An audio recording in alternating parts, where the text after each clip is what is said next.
Good morning friends. ಇವತ್ತು ನಾವು ಚೌಳಿಕಾಯಿ ಪಲ್ಯವನ್ನು ಮಾಡೋಣ ಅಂತ. ಚೌಳಿಕಾಯಿ ಅಂದ್ರೆ ಇಲ್ಲಿದೆ ನೋಡ್ರಿ, ಈ ರೀತಿಯಾಗಿ ಇವನ್ನ ಚೌಳಿಕಾಯಿಗಳನ್ನ ತೊಗೊಂಡು ಈ ರೀತಿಯಾಗಿ ಹುರ್ಕೋಬೇಕು, ಅಥವಾ ನೀವು ಕಟ್ ಮಾಡ್ಕೊತಿದ್ರೆ ಕಟ್ ಮಾಡ್ಕೋಬೋದು. ಈ ರೀತಿಯಾಗಿ ಸಣ್ಣಂಗೆ ಕಟ್ ಮಾಡ್ಕೋಬೇಕು. ತೊಳೆದು ನೀವು ಹಿಂಗೆ ಕಟ್ ಮಾಡಿಕೊಂಡು ಇದನ್ನು ಸ್ವಲ್ಪ ಎಣ್ಣೆ ಹಾಕಿ ಹುರಿಬೇಕು. ಈ ಒಂದು ಚೌಳಿಕಾಯಿ ಬೇಕು. ಮತ್ತು ನಮ್ಮಲ್ಲಿ ಹೆಚ್ಚಾಗಿ ಬಳಸುವಂತಹ ಗುರಳ್ ಪುಡಿ, ಹುಚ್ಚಳ ಪುಡಿ ಅಂತ ಅಂತಾರಲ್ಲ ಅದು, ಮತ್ತು ಇದಕ್ಕೆ ಬೇಕಾಗಿರುವಂಥದ್ದು ಹುಣಸೆ ಹಣ್ಣು, ಮತ್ತು ಸ್ವಲ್ಪ ಅರಿಶಿಣ, ಮತ್ತು ಸ್ವಲ್ಪ ಬೆಲ್ಲ, ಈ ಈರುಳ್ಳಿಯನ್ನು ಸಣ್ಣದಾಗಿ ಕಟ್ ಮಾಡಿ ಇಟ್ಕೋಬೇಕು, ಅದು ರುಚಿಗೆ ತಕ್ಕಷ್ಟು ಉಪ್ಪು, ಹಸಿಮೆಣಸಿನ್ಕಾಯಿ ಖಾರ, ಮತ್ತು ಎಣ್ಣೆ, ಅಡುಗೆಗೆ ಬಳಸುವಂಥ ಎಣ್ಣೆ. ಇಷ್ಟು ಪದಾರ್ಥಗಳು ಈ ಒಂದು ಪಲ್ಯ ಮಾಡಲಿಕ್ಕೆ ಬೇಕಾಗುವಂಥದ್ದು. ಮತ್ತು ಈ ಪಲ್ಯ ಭಾಳಷ್ಟು ರುಚಿಯಾಗಿ ಆಗ್ತೈತಿ. ಇದನ್ನು ನೀವು ಯಾವ ರೀತಿಯಾಗಿ ಮಾಡಬೇಕು ಅನ್ನುವಂಥದ್ದನ್ನು ಈಗ ನೋಡೋಣ ಅಂತ. ಈಗ ಸೋಸಿ ಇಟ್ಕೊಂಡಂತಹ ಮತ್ತು ತೊಳೆದಿಟ್ಕೊಂಡಂತಹ ಒಂದು ಚೌಳಿಕಾಯಿ ಏನದಾವಲ್ಲ ಇವುಗಳನ್ನು ಹುರ್ಕೋಬೇಕು. ಮೊದಲು ಸ್ವಲ್ಪ ಎಣ್ಣೆಯನ್ನು ಹಾಕಿ ಹುರ್ಕೋಬೇಕು.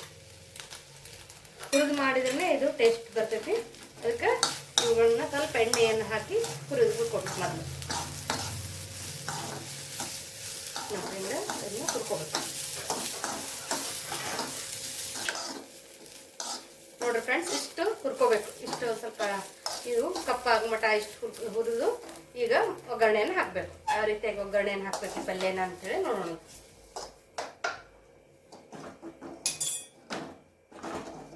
ಇದೇ ಒಂದು ಬಾಣಲಿಗೆ ಸ್ವಲ್ಪ ಎಣ್ಣೆಯನ್ನು ಹಾಕ್ರಿ. ಇಷ್ಟು ಹಾಕಿದ್ರೆ ಸಾಕು. ಸ್ವಲ್ಪ ಜೀರಿಗೆಯನ್ನು ಹಾಕಬೇಕು.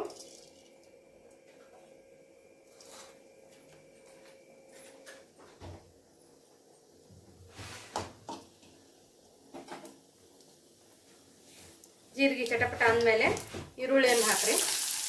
ಸಣ್ಣದಾಗಿ ಹೆಚ್ಚಿಟ್ಕೊಂಡಂಥ ಈರುಳ್ಳಿ ಏನಿದಾವಲ್ಲ ಇವುಗಳನ್ನು ಹಾಕ್ರಿ. ಸ್ವಲ್ಪ ಕರಿಬೇವಿನ ಸೊಪ್ಪನ್ನು ಹಾಕ್ರಿ.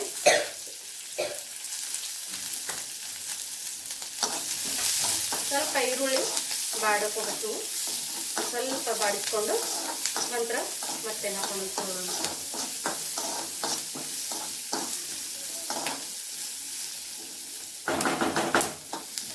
ಎರಡು ನಿಮಿಷ ಈರುಳ್ಳಿ ಸ್ವಲ್ಪ ಮೆತ್ತಗಾದವು ಅಂತಂದ್ರೆ ನಂತರ ಇದಕ್ಕೆ ನಾವು ಈಗಾಗಲೇ ಮಾಡಿಟ್ಕೊಂಡಂಥ ಹಸಿಮೆಣಸಿನ್ಕಾಯಿ ಪೇಸ್ಟ್ ಏನಿದೆಯಲ್ಲ ಇದನ್ನು ಹಾಕ್ಕೊರಿ.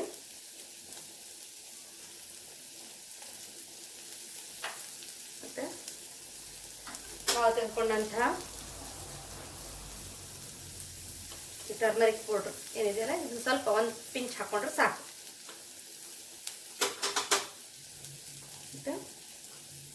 ಇದಕ್ಕೆ ಬೇಕಾದಂಥ ಹುಳಿ, ನಾವು ಹುಣಸೆ ಹಣ್ಣನ್ನು ಏನು ನೆನೆಸಿಟ್ಕೊಂಡಿದ್ವಲ್ಲ ಆ ಹುಣಸೆ ಹಣ್ಣಿನ ಒಂದು ನೀರನ್ನು ಕೂಡ ಇದಕ್ಕೆ ಹಾಕೋಬೇಕು.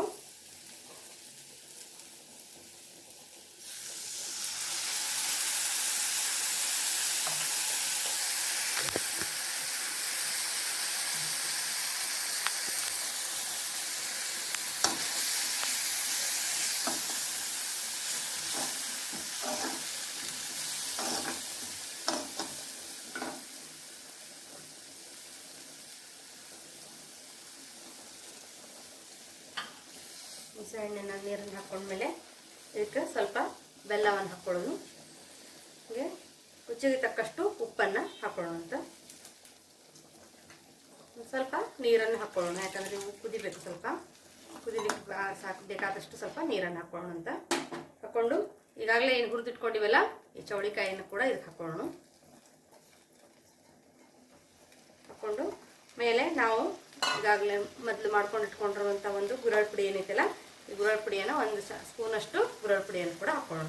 ಇದು ಕುದಿಬೇಕು. ಈಗ ಚೆನ್ನಾಗಿ ಸ್ವಲ್ಪ ಮೆತ್ತಗಾಗುವಂಗೆ ಆ ಒಂದು ಚೌಳಿಕಾಯಿ ಏನದವಲ್ಲ ಮೆತ್ತಗಾಗುವಂಗೆ ಕುದಿಬೇಕು. ಅಷ್ಟು ಕುದಿಸ್ಕೊಬೇಕು. ಅಷ್ಟು ಕುದಿಸ್ಕೊಂಡ್ರೆ ಈ ಒಂದು ಪಲ್ಯ ಏನಾಗ್ತೈತಂದ್ರೆ ರೆಡಿ ಆಗ್ತೈತಿ.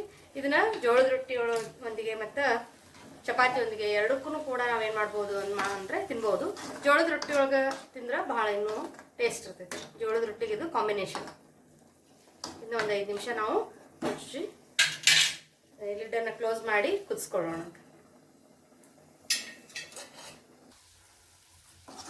ನೋಡ್ರಿ, ಇಷ್ಟು ಈ ಒಂದು ಚೌಳಿಕಾಯಿ ಕುದಿಬೇಕು. ಇಷ್ಟು ಇದರಲ್ಲಿ ಇರುವಂಥ ನೀರಿನ ಅಂಶ ಎಲ್ಲ ಏನಾಗಬೇಕಂದ್ರೆ ಹೋಗಬೇಕು. ಇಷ್ಟಾದ್ರೆ ಈ ಚೌಳಿಕಾಯಿ ಪಲ್ಯ ರೆಡಿ ಆಗ್ತೈತಿ. ಇದ್ರೊಳಗೆ ಹೆಚ್ಚಿನ ಫೈಬರ್ ಇರೋದ್ರಿಂದ ನಮ್ಮ ಒಂದು ಹೊಟ್ಟೆಗೆ ಭಾಳಷ್ಟು ಚಲೋ ಇದು. ಯಾಕಂದ್ರೆ ಫೈಬರ್ ಅಂಶ ನಮ್ಮ ಒಂದು ಹೊಟ್ಟೆಯನ್ನು ಕ್ಲೀನ್ ಮಾಡಲಿಕ್ಕೆ ಇದು ಭಾಳಷ್ಟು ಉಪಯುಕ್ತ ಆಗ್ತೈತಿ. ಮತ್ತು ಚೌಳಿಕಾಯಿಯನ್ನು ನಾವು ತಿನ್ನೋದ್ರಿಂದ ನಮ್ಮ ಗಟ್ ಹೆಲ್ತ್ ಏನಿದೆಯಲ್ಲ ಅದು ಕೂಡ ಸುಧಾರಿಸ್ತೈತಿ. ಯಾಕಂದರೆ ಅದರಲ್ಲಿ ಫೈಬರ್ ಇರೋದ್ರಿಂದ ನಮ್ಮಲ್ಲಿರುವಂತಹ ಕೆಟ್ಟ ಒಂದು ಬ್ಯಾಕ್ಟೀರಿಯಾಗಳೇನಿರ್ತಾವೆ ಹೊಟ್ಟೆಯೊಳಗೆ ಅದು ಕೂಡ ಸ್ವಚ್ಛ ಆಗ್ತಾವೆ. ಅದಕ್ಕೆ ಈ ಒಂದು ಚೌಳಿಕಾಯಿ ಪಲ್ಯವನ್ನು ವಾರಕ್ಕೆ ಒಂದ್ಸರಿ ನೀವು ಮಾಡ್ಕೊಂಡು ತಿಂದ್ರಿ ಅಂತಂದ್ರೆ ನಮ್ಮ ಒಂದು ಉದರಕ್ಕೆ ಬಹಳಷ್ಟು ಹಿತಕಾರಿಯಾಗಿರ್ತೈತಿ. ಇದು ಇವತ್ತಿನ ಒಂದು ಪಲ್ಯ. ಮತ್ತು ಇದನ್ನು ನಾವು ರೊಟ್ಟಿ ಜೊತೆಗೆ ತಿಂದ್ರೆ ಇನ್ನೂ ಬಹಳಷ್ಟು ಸೂಪರ್ ಆಗಿರ್ತೈತಿ. ಧನ್ಯವಾದಗಳು ಫ್ರೆಂಡ್ಸ್.